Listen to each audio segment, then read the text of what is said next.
कक्षा 12वीं की हिंदी ऑनलाइन कक्षा में फिर से आपका स्वागत है। कक्षा 12वीं के पाठ्यक्रम में कबीरदास जी के अंतर्गत हम उनकी आज अंतिम पद का अध्ययन करेंगे। तो आइए अंतिम पद का अध्ययन करते हैं। झूठे तन को क्या गर भावे, मरे तो पल भर रहन न पावे। झूठे तन को क्या गर भावे, मरे तो पल भर रहन न पावे। खीर खाण घृत पिंड समारा, प्राण गए लई बाहर जारा। जी सीरी रच रच बाधत पागा, सो सिर चंचु समारहि कागा।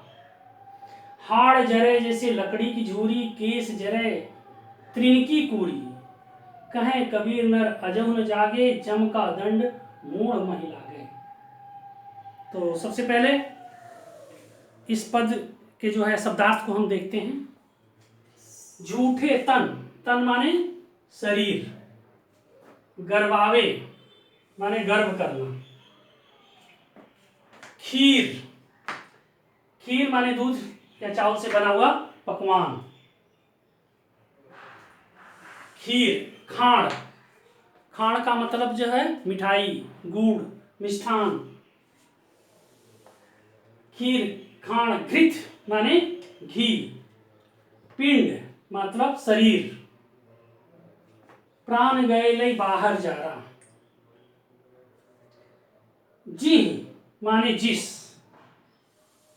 सीरी, सीरी का मतलब है सिर, पागा मतलब पगड़ी, सीरू यानी सिर, चंच यानी चोंच, समारे माने संवारना। कागा, कागा माने कौवा। हाड़, हाड़ जरे यानी हड्डियां। झूरी माने सूखी। तृण माने पत्ता। पूरी माने ढेर। जम माने यमदूत। मूढ़ मतलब शरीर। तो झूठे तन को क्या गर भावे। कबीरदास जी कहते हैं कि ये तन, ये शरीर झूठा है, नश्वर है, नासवान है, क्षणभंगुर है, और इस पर गर्व क्यों करना। यानी ऐसे संसार के लोगों, जो आपको शरीर मिली है वह नासवान है, क्षणभंगुर है, क्यों उस पर इतना इतराते हैं, क्यों इतना घमंड करते हैं। मरे तो पल भर रहन न पावे। जब यही शरीर मर जाता है, निष्प्राण हो जाता है, तो घर के अंदर एक पल भी रहने नहीं पाता है। घर के लोग तुरंत इस मृत शरीर को बाहर निकाल देते हैं, और यही शरीर जीते रहने पर, जीने पर व्यक्ति जो है खीर खाता है, खाण यानी तरह तरह के स्वादिष्ट मिठाइयाँ आदि खाता है, घी खाता है। तो खीर खाण घृत आदि खा खा करके, यानी अच्छे अच्छे पौष्टिक पदार्थ खा खा करके पिंड समारा, ये अपने शरीर को संवारता है। और प्राण गए लई बाहर जारा। जब यही शरीर मर जाता है, प्राण जो है निकल जाता है, तो इसी शरीर को लोग बाहर ले जा करके जला देते हैं। जी सीरी रच रच बाधत पागा। जी माने जिस, सीरी माने सिर को, रच रच बाधत पागा, जिस सिर को रच रच करके पगड़ी बांधी जाती है।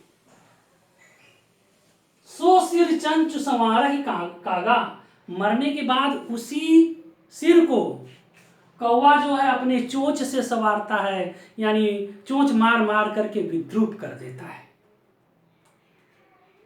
हाड़ जरे जैसे लकड़ी की झूरी। मरने के पश्चात व्यक्ति का जो हाड़ है, हड्डियां हैं, वह सूखी लकड़ी की तरह जलती है।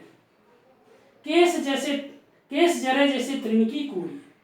केस, उसके जो बाल हैं तृण माने पत्तों के ढेर के समान जलते हैं।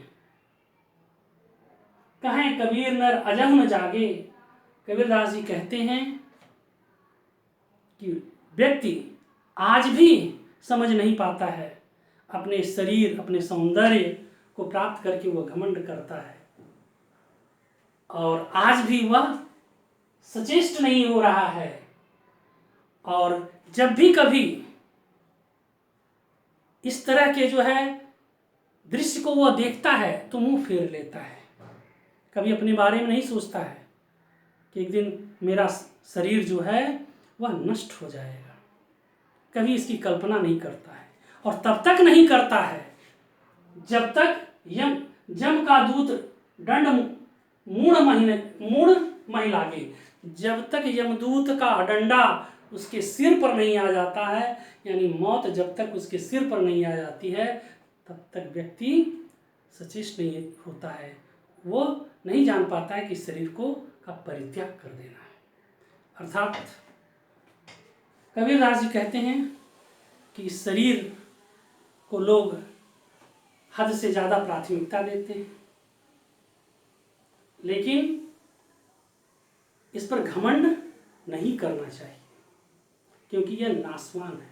इसलिए व्यक्ति को आध्यात्मिकता की ओर बढ़ना है और इस से जो है कबीरदास जैसे लोग जो इस बात को समझ पाएंगे कि यह शरीर जो है नाशवान है।